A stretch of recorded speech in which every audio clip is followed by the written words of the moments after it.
Good morning বন্ধুরা, প্রবাসে খাঁটি বাঙালি চ্যানেলে তোমাদের সবাইকে আবারও স্বাগত জানাই। আজ আমি তোমাদের দেখাবো মিয়ানমারের প্যালেস, যেটার নাম হচ্ছে কানবাও জাথারি প্যালেস। এই প্যালেসটি প্রতিষ্ঠা করেন কিং বাইনাং 1556 সালে। আর এই প্যালেসের মধ্যে 76টা অ্যাপার্টমেন্ট আর হল রয়েছে। তো চলুন ভেতরটা ঘুরে দেখে আসি। অনেকটা বড় আয়তনে এই প্যালেসটা তৈরি হয়েছে।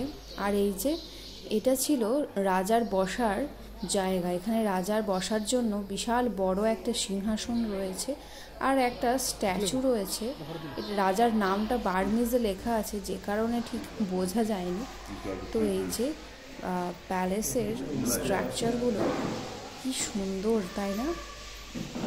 এত সুন্দর মেনটেনেন্স করে রেখেছে।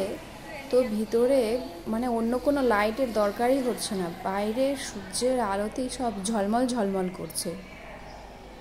কি অপূর্ব সুন্দর একটা ইউনিক ডিজাইন দিয়ে তৈরি এই প্যালেসটা, ভীষণ সুন্দর।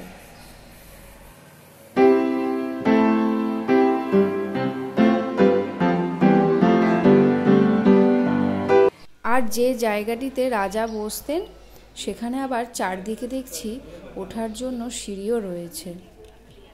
আর প্যালেসের কাজগুলো তো বলতেই হবে না, একদম ঠাসাই করা নিখুঁত হাতের কাজ।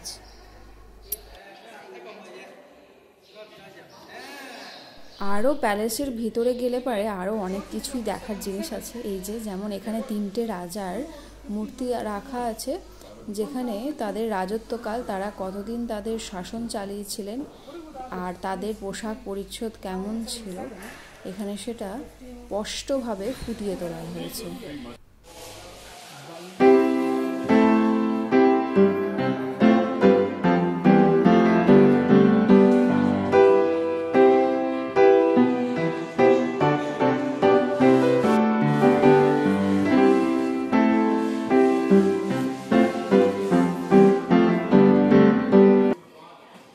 আর এই সাইডে বিভিন্ন রাজা রানীর তাদের পোশাক পরিচ্ছদ কেমন ছিল এখানে সেটা লেখা আছে। কোন রাজা রানীর আমলে কী ধরনের পোশাক পরিচ্ছদ তারা পরিধান করতেন এখানে নিচে সেই নামগুলো লেখা আছে।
আর এই যে এই জায়গাটা কি সুন্দর, তাই না? এটাও প্যালেসের ভিতরেরই জায়গা।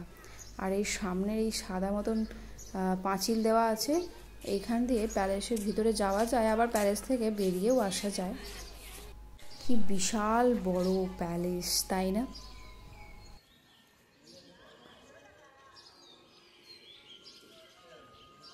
আজকের মতন ভিডিওটি এখানেই শেষ করছি। ফিরে আসছি অন্য একদিন নতুন একটি ভিডিও নিয়ে। আর আমার ভিডিওগুলি ভালো লেগে থাকলে please like, comment, share, subscribe করে দিও। আজকে এখানকার মতোই টাটা।